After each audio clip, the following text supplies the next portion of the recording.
going. And Dr. Collins, go ahead. Okay, well, thanks everybody for coming back again. And believe it or not, even though I think there's way too much overdiagnosis of Lyme in this country, I'm now going to be talking about some things that I think are underdiagnosed, which is, I know sounds really crazy, but I think it's true. And that's basically going to be peripheral nervous system Lyme disease. So what we want to do first is look at our stages of Lyme again, just one slide about that. And we want to review the histology and the macroscopic findings and pathophysiology of both peripheral and systemic central nervous system Lyme disease. Look at the clinical features.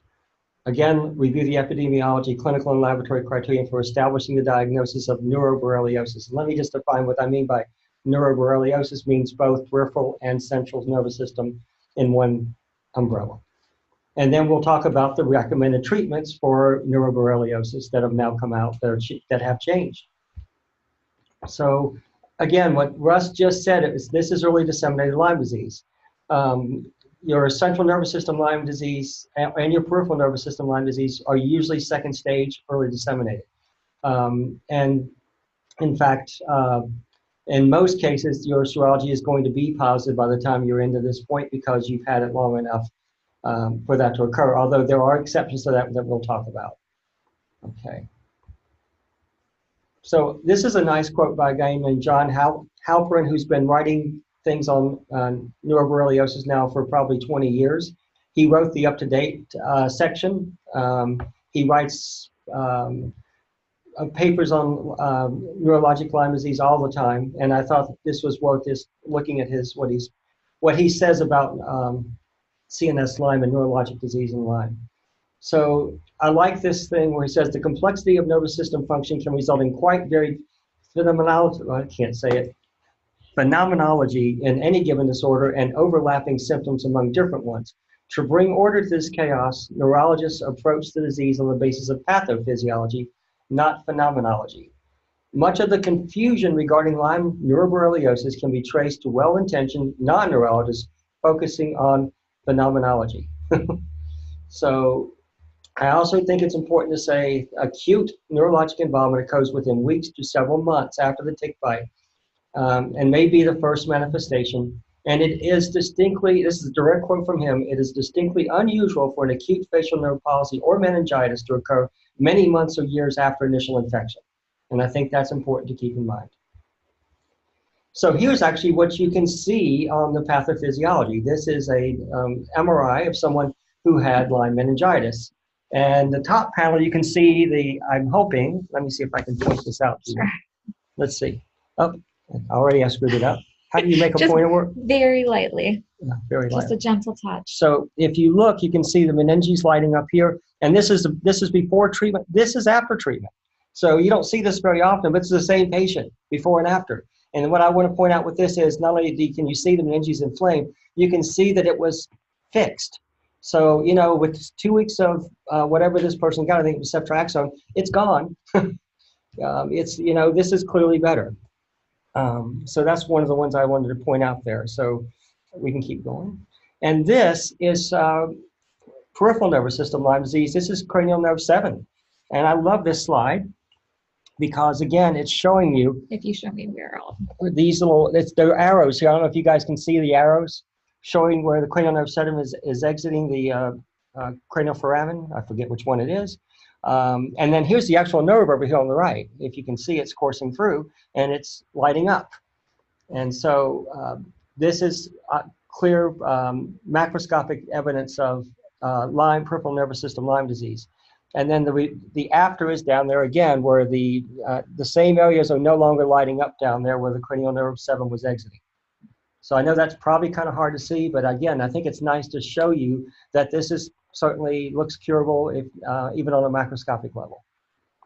All right, I love this one. So this is brachial plexus with meningitis. This is what has been called Banworth syndrome.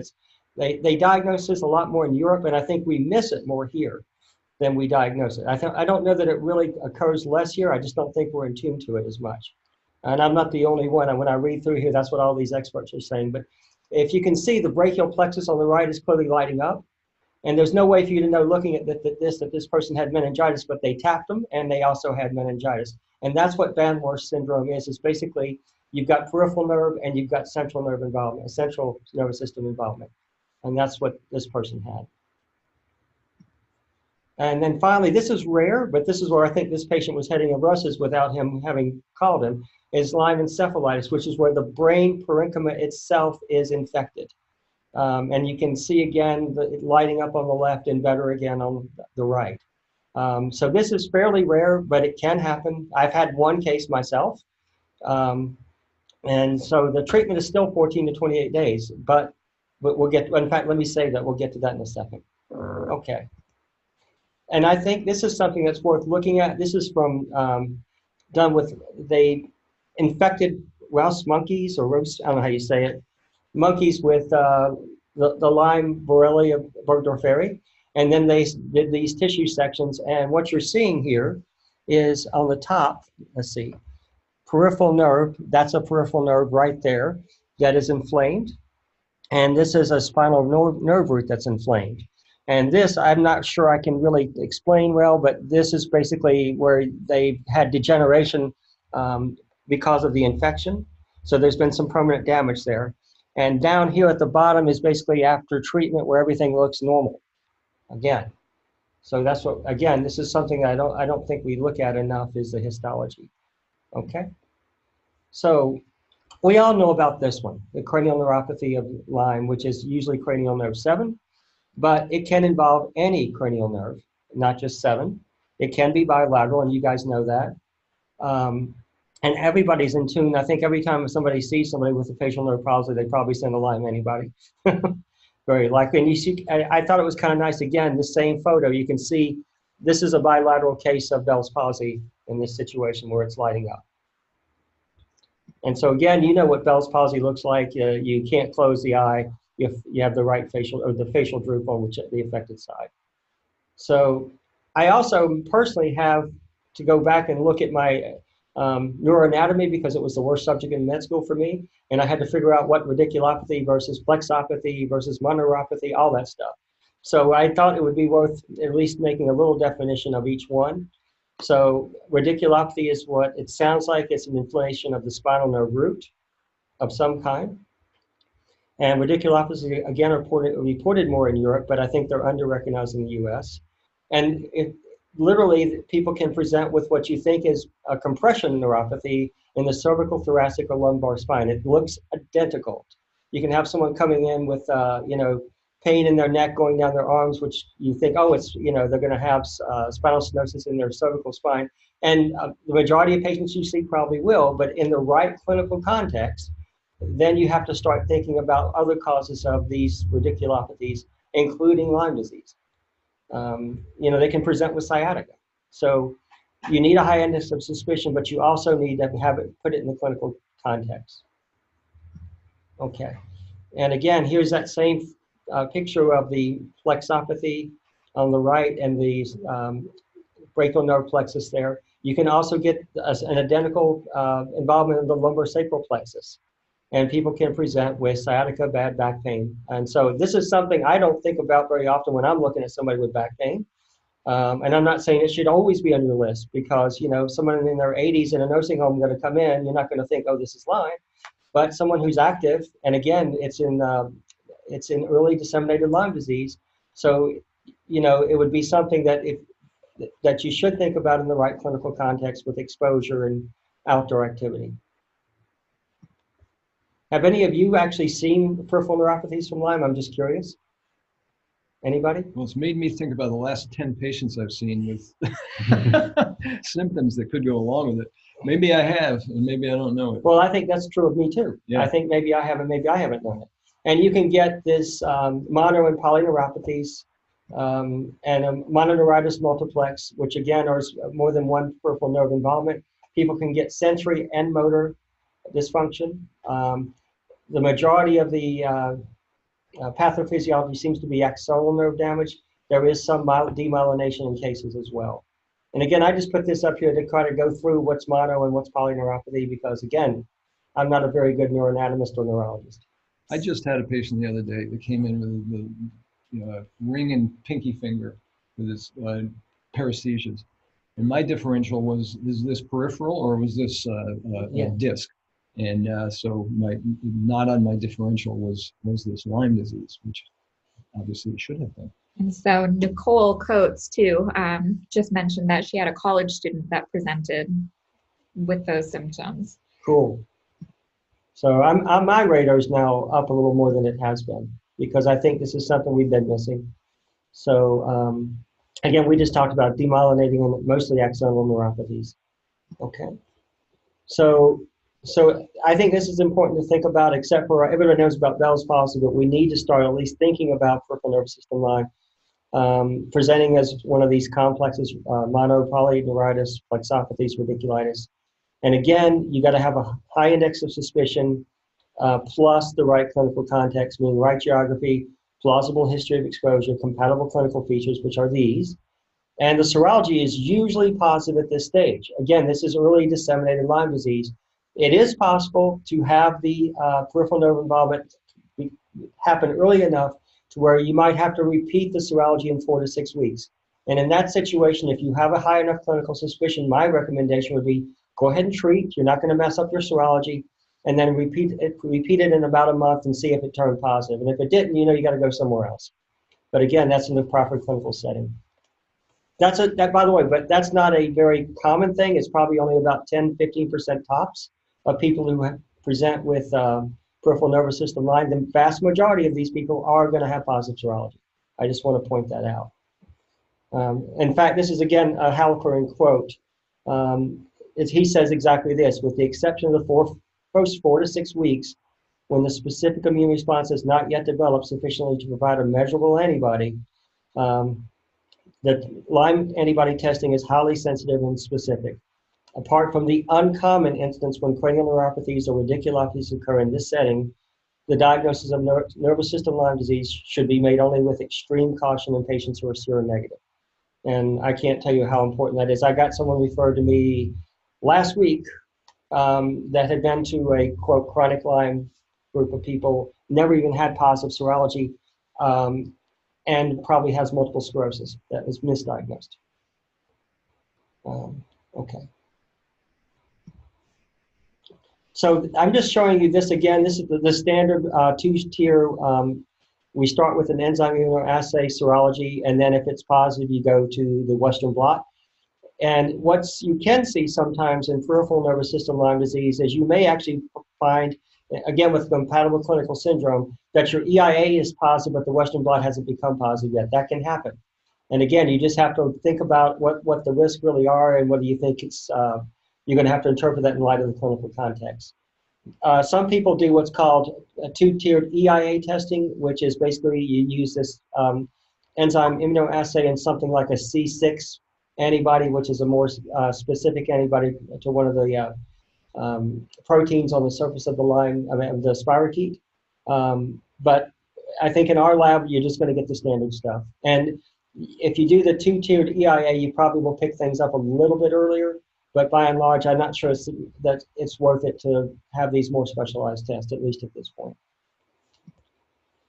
So now let's move briefly to central nervous system Lyme disease, which Russ just did a great job presenting. And it's your typical meningitis, fever, headache, neck stiffness, photophobia, everything else. You can rarely get an encephalitis, which we just talked about, which is an actual infection of the brain, or you can rarely get a transverse myelitis, infection of the spinal cord.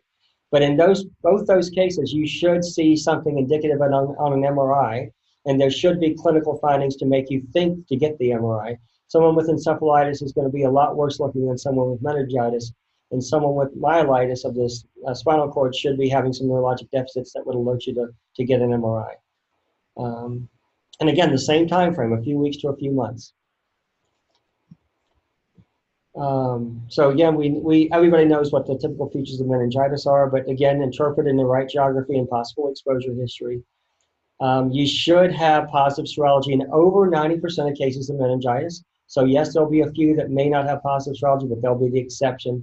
And again, if your clinical suspicion is high enough, there is no perfect test in this world for anything, then you'll be justified in treating with doxycycline or ceftriaxone. even in the face of a negative test if you really have a high clinical suspicion. What I don't think is justified and what I see happen all the time is someone has a negative test, they get treated with an anti-Lyme antibiotic, and then they still don't feel better, so they give them another round, and that just doesn't make any sense. You know, in the face of a negative test, if you repeat it again in 4 weeks and it's negative, then you've got to be looking somewhere else. All right. And so Russ already mentioned the lymphocytosis. You could get a predominantly lymphocytosis. It's interesting to me that your patient even had lower numbers than these, Right. and including the protein, but clearly had meningitis. Okay. So this is straight from the American Academy of Neurology and IDSA and the American Academy of Rheumatology guidelines that were published, that are not actually officially published yet. I keep stealing from them, but they're coming out.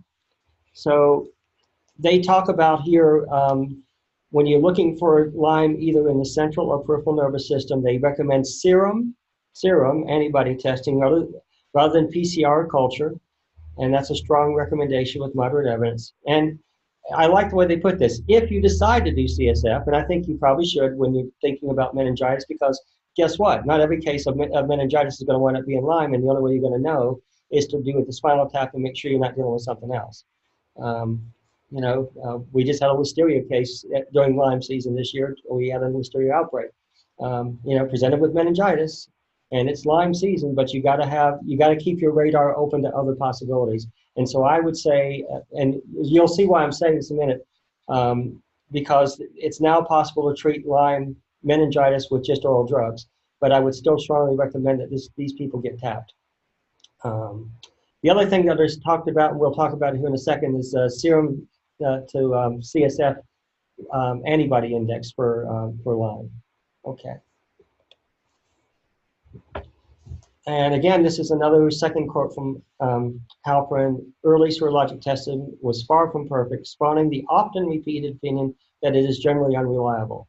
However, with the development of two-tiered screening, followed by a confirmatory Western blot or borderline screening test, and technical improvements, the diagnostic accuracy is now in the high 90s for diagnosing CNS, not peripheral, CNS Lyme disease. Okay. The basic premise of this, to talk briefly about the serum to CSF antibody index, which I don't really think adds that much, and you'll kind of see why. The basic premise is that if you have the spirochetes in your CNS, then you're going to be having local B cell migration and antibody production directly in the CNS. And if that's the case, the ratio of the Lyme-specific antibody in the CSF should be at least equal to or greater than the serum antibody ratio, because that's where the infection is. And that's true, and I think you can do it, but I'm not sure it adds much because it's a rare case where you have negative blood serology and have a positive Lyme index. There was a study done where it was like under 2%, whereas initially they thought this was common. It is a fairly rare thing to happen.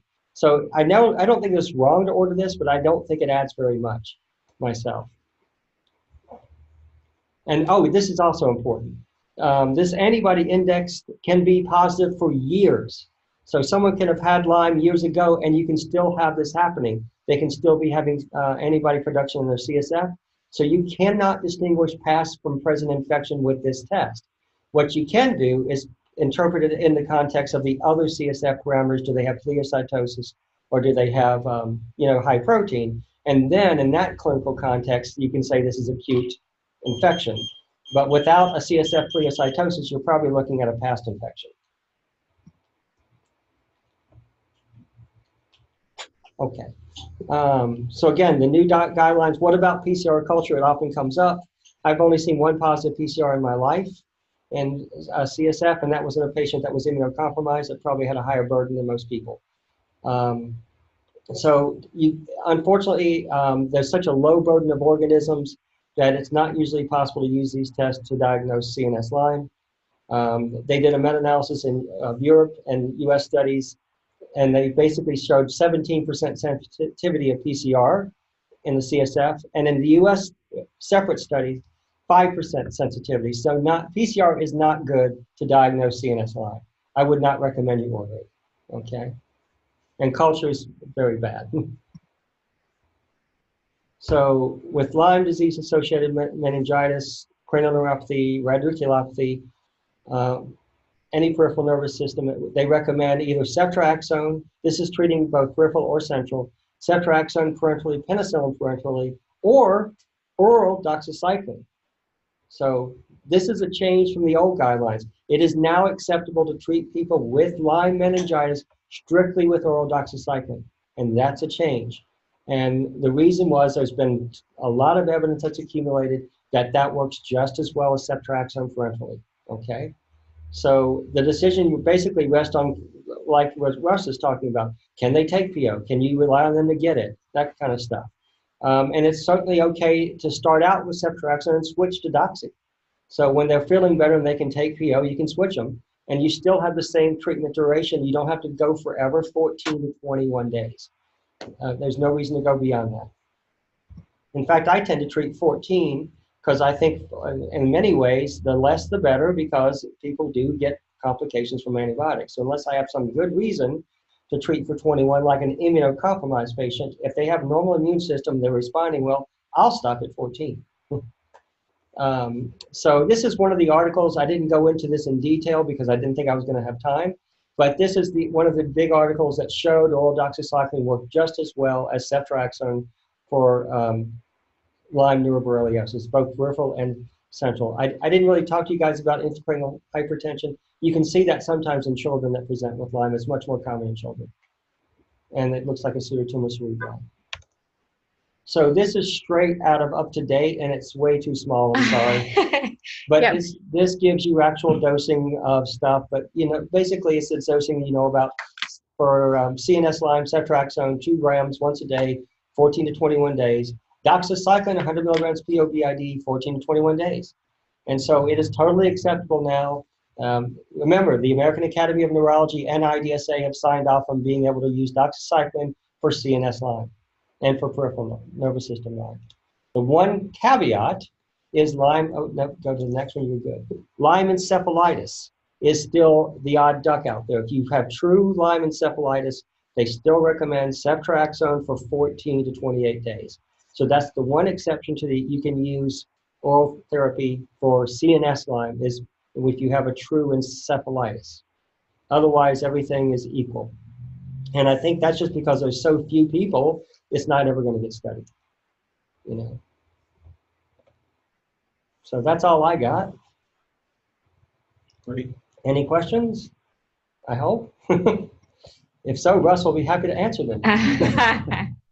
No, I think that's fascinating about the peripheral nervous system cases. I read a little bit about this preparing for this too, and I think, every time you learn something like this, you think about previous patients you had. And yep. I bet some of those people had Lyme disease. It makes sense. I mean, why not other peripheral nerves besides just the 7th? Right. I think we miss it, myself included. I might just throw out connecting it to what we see in the field. So back in 2014, we did a huge study and we actually identified the different strains of Lyme that were found up here in the North Country when it was truly an emergent area, right? Brand new to this area. And what we found was, and we never published it, but the neuroinvasive strains, the strains most commonly associated with neuroinvasive disease in humans, were enriched in our population of ticks and small mammals up here. Wow. So I'm still on that the biology, the ecology, and even the clinical presentation in emergent areas might be unique. And so I think people need to keep that in mind as Lyme disease spreads. Interesting.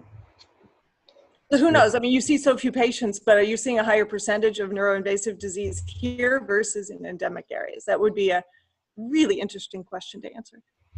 Yeah, good point. It would be. There's lots of interesting questions. Joel, did you want to pipe something in? I was just curious, I don't really understand the pathophysiology of it. Is it just that the spirochete organism is living in the meninges and reproducing and causing inflammation there, and that's what we're treating? Nobody really understands the pathophysiology of it. But yes, it's multiplying in this, just like other bacterial infections. It's also multiplying in the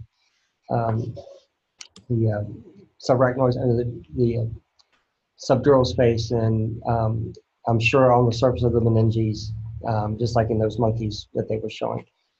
But it's really kind of unclear as to what exactly causes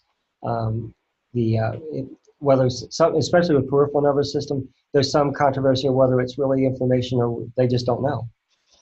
But they do know that if you treat it with antibiotics, it gets better.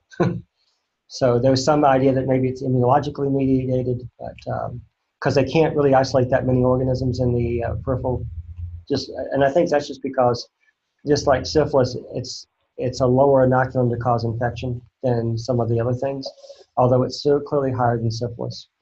Yes, but there are some similarities between the two. And I guess the question for you, so all the treatments that we have, they're all things that would penetrate the blood-brain barrier? Or? Yeah. The other question is about the ongoing, I guess it's ongoing, I don't know if it's been settled everybody's to the degree that it needs to be or not, but about giving steroids before antibiotics in meningitis. And does that differ if you have a really strong suspicion that this is Lyme meningitis, or if you're still trying to figure out whether it's a bacterial meningitis, because somebody just comes in with symptoms of meningitis?